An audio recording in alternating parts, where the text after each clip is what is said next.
Hi, and welcome back to the Java Web App tutorial. In this video, we're going to take a look at how we can deploy our Spring Boot application on AWS using Elastic Beanstalk. In the tutorial so far, we've built a Spring Boot and Vaadin application complete with a database, and we now want to make that application available to our users by deploying it to the cloud.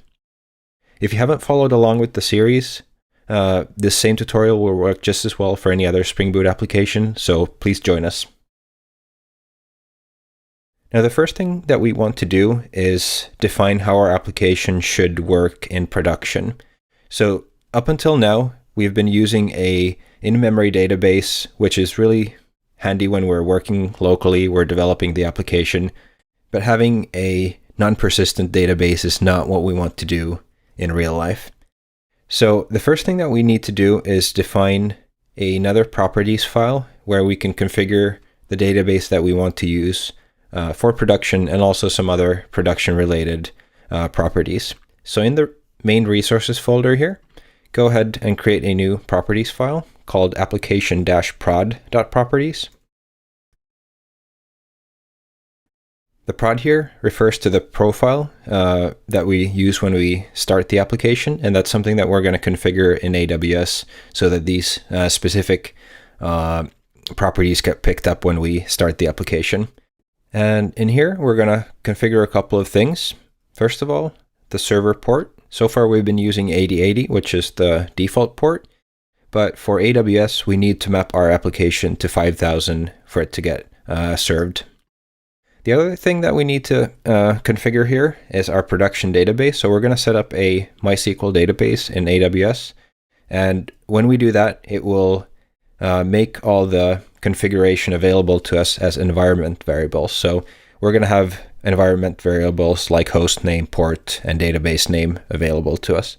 And using those, we'll configure the data source URL, username, and password, and use those to connect to the database. One thing to note here is that I'm using the automatic creation of tables. This means that your database tables will get recreated every time that you start an application. So obviously this would not be ideal for a production setup. Instead, you probably want to look into a database migration tool like Liquibase or something like that. There's a link to that in the text version of this tutorial that you can find in the show notes below. Okay, so now we have the configuration for our production. And as you can see, we're using MySQL here. In order for that to work, we need to add a dependency for it in our POM file so that when the application starts up, it can actually use that. So we already have our H2 database here from before, and we're going to add another dependency here for MySQL, for the MySQL connector Java specifically, and define that the scope should be runtime for it. So with this in place, now that our application gets started up with the production profile active, it will try to connect to MySQL, and it will be able to find the connector here because we've loaded it.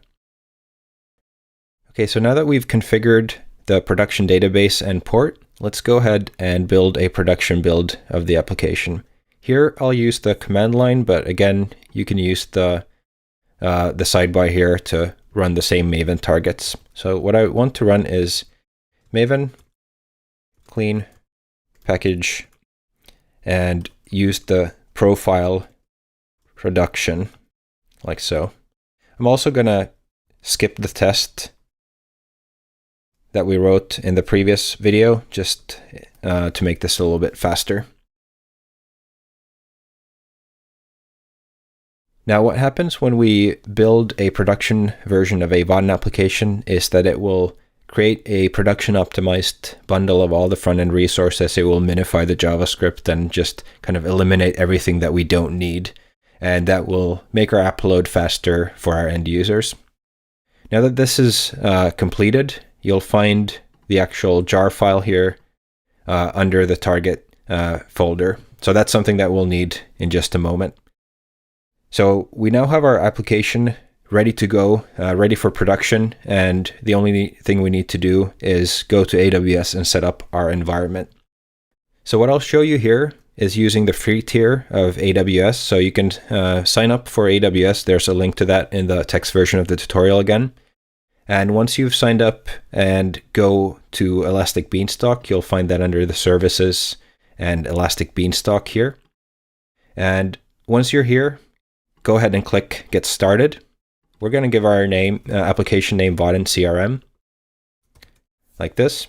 The platform that we're using, that we've been using throughout the entire series here, is Credo 11, which is Java 11.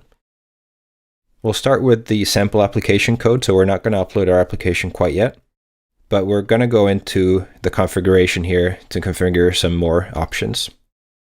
The first thing that we're going to do is go into software and add an environment variable. We're going to add Spring Profiles Active and give it the value of prod. So by passing in prod here for the active profile, we're going to make sure that Spring loads this prod properties file and uses our production data source and everything. The other thing that we need for this to actually work is a database. And I'm going to create the database through Elastic Beanstalk. Now, this is not recommended, as they say here, for a real-life production setup, because whenever you actually go and delete this application, it would delete the database itself. So what you can do in that case is create the database completely separate of this application and connect it the same way. But in order to make things easier for us now and to speed up things, we're just going to use the database setup that's built in here. You need to provide a username and a password.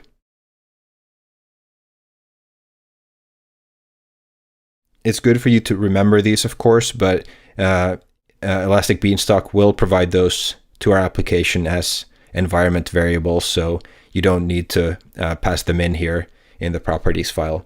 And that's a best practice, so never expose your passwords or anything in these properties files that you end up committing to Git or kind of making visible to the world. So keep passwords and stuff secure by putting them into environment files or environment variables. For retention, we can choose delete. In this case, we're working with a demo application, so whenever we delete the application, we can delete the database as well.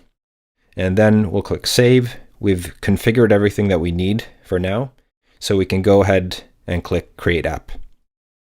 Now, this will take quite a while. This has taken me anywhere from like 10 to 15 minutes, so now is a good time to go and grab a cup of coffee, a beer, go out for a quick run or something, and come back here once we're done. All right, welcome back. So it's been about 12 minutes since we ramped up the application, and it's now up and running. We can see the health status is okay, and we are ready to upload our application. So click on the Upload and Deploy button, choose File, and select the jar file that we just built. Again, this will take a little while after we click Deploy. So first it's going to upload the jar file, and once it's uploaded, it's going to deploy it. So this will take probably anywhere from a minute to several minutes.